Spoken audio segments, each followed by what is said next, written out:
신청 전 이걸 몰랐다면 변제금이 2배가 될 수 있습니다. 이게 무슨 말인가 의아하실 수 있어요. 하지만 당장 내 통장에 들어온 월급에서 카드값이 빠져나가고 남은 돈으로 한 달을 버텨야 하는 현실이라면 진짜로 절박하게 고민될 수밖에 없습니다. 이번 달에도 또 카드값이 이렇게 나가네? 하고 한숨 쉬던 분들, 혹시 지난달도 이달도 돌려막기만으로 버티며 하루하루 살아오셨나요? 이 영상, 딱 지금 그 순간에 당신에게 드리는 경고예요. 몰라서 손해본다는 말 깔다가 그런 거 아닙니다. 진짜 내 통장에서 지난 3년 동안 이 돈만 덜 냈어도 싶은 분, 끝까지 보셔야 해요. 조금만 방심하면 같은 상황인데도 결과가 완전히 달라질 수 있거든요. 다음 내용을 꼭 주목해 주세요. 누구나 겪을 수 있지만 막상 닥치면 숨이 막히는 기분. 월급날 통장에 돈 들어오자마자 몇 시간 만에 카드사 대출이자 이런저런 자동이체가 줄줄이 빠져나가는 거요. 첫날엔 이번 달도 어찌어찌 넘기면 괜찮겠지 싶은데 며칠 지나면 곧바로 불안이 다시 밀려와요. 잔고를 보면 남은 건 쥐꼬리만큼인데 다음 주에 또 무슨 청구가 나올지 알 수 없죠. 한밤중에 문자 한 통, 결제일 미나발림에 기겁해서 깼던 적도 있고요. 이 순간 혹시 나만 이런 건가 싶겠지만 정말 많은 사람이 같은 걱정 안고 삽니다. 괜찮다고 스스로를 달래다가도 마음 한쪽엔 얼마나 더 버틸 수 있을까 조마조마함이 사라지질 않아요. 다음 장면에서 이 불안이 어디로 이어지는지 보여드릴게요. 가끔 저한테 이렇게 말씀하세요. 변호사님, 밤에 모르는 번호만 봐도 가슴이 쿵 내려앉아요. 빚이 쌓이면 추심 전화 한 통에도 심장이 뛰고 혹시 회사로 전화가 올까봐 전화기를 꺼두기도 합니다. 하루에 여러 번 전화를 받을 때면 손이 덜덜 떨리기도 해요. 회사 점심시간에도 친구들과 밥 먹으면서 휴대폰을 엎어둔 채 혹시 또 무슨 연락이 오지 않을까 내심 신경을 곤두쓰게 되죠. 당장 돈 문제만큼이나 주변 사람이 알게 될까 하는 불안이 더 크게 다가오는 순간도 있어요. 이런 걱정 한두 번이 아니잖아요. 이런 불안이 누적될수록 한계에 다다른 순간이 오기 마련이에요. 그런데 실제 문제는 이 다음에 시작합니다. 혼자만 힘든 게 아니라는 사실 알고 계셨나요? 통계로 보면 2023년에도 개인 회생을 신청한 사람이 50만 명 가까이 됩니다. 카드론, 저축은행, 비은행권까지 빚이 다양해지면서 한 달 내내 이자 갚느라 허덕이는 분이 정말 많아요. 처음엔 이번 달만 넘기자라는 생각으로 돌려막기를 시작하지만 금세 한도를 다 써버리는 사람들이 속출해요. 사실 채무자회생법엔 소득에서 생계비를 뺀 금액을 매달 내야 한다고 딱 정해져 있거든요. 자신에게 맞는 생계비가 어느 정도인지 변제금이 얼마나 나올지 모르는 상태로 신청했다가 오히려 내야 할 돈이 늘어나는 경우가 적지 않아요. 실제로는 여기서 또 하나의 함정이 숨어 있습니다. 어떨 때는 이 함정 하나 때문에 기각까지 되는 경우도 있기 때문에 꼭 다음 내용을 집중하세요. 이쯤 되면 나는 다른 사람과 뭐가 다를까 고민이 될 거예요. 채무가 요즘 왜 이렇게 악화되느냐 한 번만 정리해 볼게요. 실무에서 가장 많이 보는 경우가 한 카드 채무를 또 다른 대출로 막다가 카드 한도가 다 차면 급하게 현금 서비스까지 받는 구조예요. 처음엔 금리가 낮은 곳에서 받다가 시간이 조금만 지나면 점점 더 이자가 높은 상품을 이용하게 됩니다. 불어나기 시작한 이자가 용돈처럼 붙잖아요. 그런데 정작 개인회생을 신청할 때 갖고 있는 전체 재산이나 가족 수 같은 걸 정확히 알지 못한 채로 대충 신청서를 내면 생각보다 정말 많은 차이가 납니다. 이 점이 바로 돌이킬 수 없는 손해로 이어질 수 있어요. 왜 그런지 이 다음에서 더 정확히 말씀드릴게요. 혹시 지금까지 신용불량이라는 단어만으로도 숨이 턱 막혔던 적 있으신가요? 사실 개인회생은 신용불량자를 위한 최후의 수단이 아니라 누가 신청해도 본인 소득과 상황에 따라 합법적으로 빚 구제의 기회를 주는 제도입니다. 하지만 여기서 중요한 건 변제금과 생계비 산정 기준이에요. 법원이 인정하는 최저 생계비는 가구원 수와 부양가족 수, 그리고 사는 지역마다 달라집니다. 어떤 분은 나는 혼자 사니까 생계비도 적을 거야 라고 생각했다가 실제로는 예상과 완전히 다르게 책정되어 곤란을 겪기도 했습니다. 이 차이가 결국 한 달에 내야 할 돈, 즉 변제금에 직접적으로 영향을 미치거든요. 다음엔 실제 사례로 자세히 보여드릴게요. 정확하게 알았더라면 이 고생 안 했을 텐데 저도 현장에서 그런 얘기를 많이 듣습니다. 김철수 씨, 올해 39이고 작은 동네 식당을 하셨던 분이에요. 한때 손님이 끊기고 임대료는 밀렸죠. 처음엔 매달 외상값, 카드값 갚으려고 동분서주하다가 급한 마음에 대충 인터넷에서 나온 기준만 보고 회생 신청서를 냈대요. 문제는 그때 본인 소득과 실제 가족 상황을 제대로 반영하지 않았다는 점이에요. 법원의 생계비 산정 기준을 다 체크하지 않아 현실보다 현저히 높은 변제금이 책정되고 말았죠. 결국 한 달에 80만 원 정도를 더 내야 했고 그 결과 변제 도중 3번이나 연체 위기를 겪으셨습니다. 이게 다 신청 전 꼭 확인해 봐야 할 것 중 하나예요. 더 구체적 예시로 이어집니다. 정말 다 알고 한 거냐고요? 아니요. 그냥 인터넷에서 대충 찾아보고 남들만큼만 적으면 된다고 생각했거든요. 김철수 씨가 저한테 했던 말입니다. 그는 처음엔 변제금을 무리하게 높게 잡았습니다. 가족이 셋인데 부양가족이 어떻게 산정되는지 모른 채 신청하다가 실제로는 인정받을 수 있는 금액이 더 있었던 거죠. 결과적으로 3년 동안 거의 90% 가까운 빚을 탕감받았지만 그 과정이 정말 험난했습니다. 한 달에 80만 원, 36개월이면 2,800만 원을 더 냈으니 제대로 준비만 했어도 훨씬 부담이 줄었을 수도 있었던 거죠. 각 사건마다 탕감률과 변제금은 다르지만 이런 작은 실수 하나가 몇 년간 삶의 질을 완전히 결정해버립니다. 다음엔 또 다른 사례로 이어집니다. 여기서가 진짜 중요한 부분이에요. 이번에는 박민정 씨, 45살, 두 아이를 키우는 워킹맘이었습니다. 코로나 이후로 일자리가 줄어들며 매달 대출 상환에 허덕였고 아이 둘의 양육비에 도시가스, 관리비까지 밀리기 시작했죠. 그녀는 급하게 개인회생을 신청하려다가 가족 수를 2명만 기입하는 실수를 했습니다. 실제로는 부양해야 할 아이가 1명 더 있었는데 그걸 빠뜨린 거죠. 이런 경우 법원에서 인정하는 생계비보다 작은 금액이 산정되었고 몇 달 후 생활비가 모자라 결국 변제금 연체 사유가 될 뻔했습니다. 법원은 가구원 수에 따라 생계비를 다르게 판단하는데 이걸 모르면 나중에 가서 추가 입증을 하거나 최악의 경우 폐지나 기각 위기까지 갈 수 있습니다. 매 순간 꼼꼼하게 확인하는 게 필수예요. 그땐 정말 당장 숨 막힐 것 같았다. 박민정 씨가 이랬어요. 하루에도 몇 번씩 변제 계획을 계산해 보면서도 생활비 걱정에 밤잠을 설쳤죠. 본인은 어떻게든 버텼지만 막상 예상보다 작은 생계비가 책정되니까 한 달에 남는 돈이 없더라고요. 이럴 때 아이들 학원비, 식비 다 줄여야 했고 회사 점심도 사 먹지 않고 집에서 도시락 싸갖고 다녀야겠다. 마음만 번번이 다짐하게 됩니다. 다행히 중간에 법률 상담을 받아서 누락된 가족 정보를 추가로 입력할 수 있었고 이후에 변제금이 조정돼 생활이 조금 숨통이 트이기 시작했습니다. 만약 확인하지 않았다면 이조차도 불가능했을 거예요. 이런 사례 한둘이 아닙니다. 다음에서 또 한 번 반전이 있습니다. 정말 많은 분들이 묻죠. 인터넷에 나온 생계비 계산기 믿어도 되나요? 그런데 그게 함정이에요. 생계비 기준은 매년 달라지고 법적 기준, 채무자회생법 사편과 실제 법원 판결은 지역별, 가구원별로 천차만별입니다. 직장인이냐 프리랜서냐 사업소득이냐에 따라서도 결과가 달라지고요. 예를 들어 작년에 표준 생계비가 4인 가족 기준 얼마였다는 정보, 올해 똑같이 적용되지 않습니다. 법원에서 부양가족, 의료비, 주거비 등 추가 사정도 별도로 검토하거든요. 그래서 실제로 최저 생계비가 본인 기준보다 적게 잡히기도 하고 반대로 더 높게 인정되는 사례도 있어요. 이 부분 전문가 도움 없이는 놓치기 쉬워요. 여기서부터가 핵심이에요. 최현우 씨, 42살, 프리랜서 사진 작가였습니다. 일정하게 월급이 들어오지 않는 직업이다 보니 소득 증빙이 어렵다는 걸 몰랐었죠. 그는 사업소득이 월마다 다르다는 이유로 처음엔 소득 증빙 서류를 대충 준비했다가 법원에서 여러 번 보완 명령을 받게 됐어요.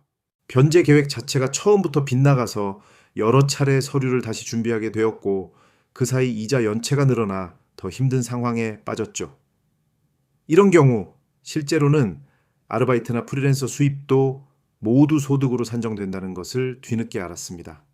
그의 사례처럼 직업 특성 때문에 생기는 수입 변동, 이걸 정확히 확인하지 않으면 매달 예상과 다른 변제금을 맞닥뜨릴 수 있어요. 다음엔 이보다 더 충격적인 포인트가 나옵니다. 최현우 씨는 작은 실수 하나에 인생이 휘청할 뻔했죠. 그는 직접 저에게 이렇게 털어놨어요.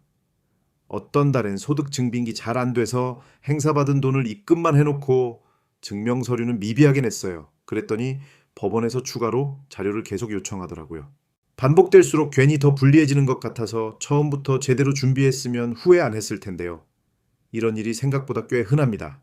개인회생은 본인 소득의 종류, 실질 생활비, 가족 상황 모두 반영해야 하는데 어느 것 하나만 빼도 변제금이 불합리하게 높아질 수 있거든요. 그 후 현우 씨는 세무서와 은행에서 관련 자료를 꼼꼼히 챙기면서 겨우겨우인가 결정을 받을 수 있었습니다. 이렇게 직접 부닥치지 않으면 모르는 점이 많아요.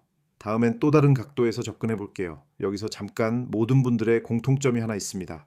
무의식적으로 적당히 대충 적는다든가 가족 수를 잘못 넣고 실제로 어디에 얼마 썼는지 제대로 체크하지 않고 넘어간다는 거죠. 또 회생 신청 직전에 갑자기 큰 금액을 현금으로 빼거나 재산을 다른 사람 앞으로 돌려놨다가 나중에 법원에서 불이익을 받는 분도 있어요. 실제로 재산 은닉이나 편파 변제 같은 면책 불허가 사유에 걸리면 인가가 거절되거나 아예 면책 자체가 안 될 수도 있거든요. 단 채무자회생법엔 특별한 사정이 있을 때 법원이 재량으로 허가할 수도 있지만 그 가능성에만 기대선 안 됩니다. 이처럼 작은 정보 하나가 운명을 갈라놓습니다. 아직 끝이 아니에요. 좀 더 알면 득이 되는 정보가 남아 있습니다. 한 번 더 강조하고 싶어요. 최근에는 법원이 변제 기간을 과거보다 더 유연하게 조정하기 시작했습니다. 예전엔 무조건 5년 이렇게 한정적으로 알려졌지만 지금은 3년이 원칙 36개월, 최소 2년까지도 단축되는 추세입니다. 그만큼 사건마다 다르게 적용된다는 뜻이죠. 하지만 한 번이라도 정해진 월 변제금을 3개월 정도 계속 미납하면 법원이 회생위원에게 통보하고 폐지 위험이 아주 커져요. 하루 이틀 늦는 건 괜찮지만 3번 연속 밀리면 정말 위험합니다. 이런 제약을 모르는 분들은 막연히 내가 신청만 하면 무조건 빚에서 벗어날 수 있다고 생각해요. 실제론 아주 꼼꼼하게 단계를 밟아야 결과가 달라집니다. 이제부터 진짜 실전 해결 방법에 대해 말씀드릴게요. 실천 방법 어렵지 않아요. 첫 번째, 본인 소득과 가족 수, 실제 부양가족 상황을 먼저 꼼꼼히 목록으로 만듭니다. 여기서 중요한 건 단순히 주민등록 등본상 가족이 아니라 실제로 부양해야 할 가족이 다르면 별도로 그 증빙 자료를 챙겨야 한다는 점이죠. 이런 자료들은 법원이 내 생계비를 산정하는 핵심 기준입니다. 만약 소득이 일정치 않다면 최근 6개월 정도의 원천 징수 영수증이나 급여 명세서, 일용직이면 통장 입금 내역이라도 뽑아서 정리하세요. 사업소득이나 아르바이트도 모두 포함입니다. 이 과정에서 꼼꼼히 확인하면 추후 변제금 산정에서 억울한 부분을 최대한 줄일 수 있어요. 다음은 변제금 설계의 실전 팁을 알려드릴게요. 두 번째는 매달 실제로 쓸 수 있는 최소 생활비를 현실적으로 따져본 뒤 법원이 인정하는 범위와 차이를 확인하는 거예요. 가끔은 나는 혼자니까 최소 생계비가 적겠지라고 오해하십니다. 하지만 법적으로는 가구 원수, 사는 지역, 장애 여부, 부양가족의 나이와 건강 상태 등에 따라 기준이 달라질 수 있습니다. 보건복지부 기준 중위소득의 60%, 매년 1월마다 갱신되는 수치로 반영됩니다. 이 기준을 무조건 적용하는 게 아니고 내 상황에 맞는 생계비가 인정받을 수 있도록 반드시 따져봐야 해요. 필요하다면 의료비, 주거비 등 추가 지출 내역도 함께 정리해 두세요.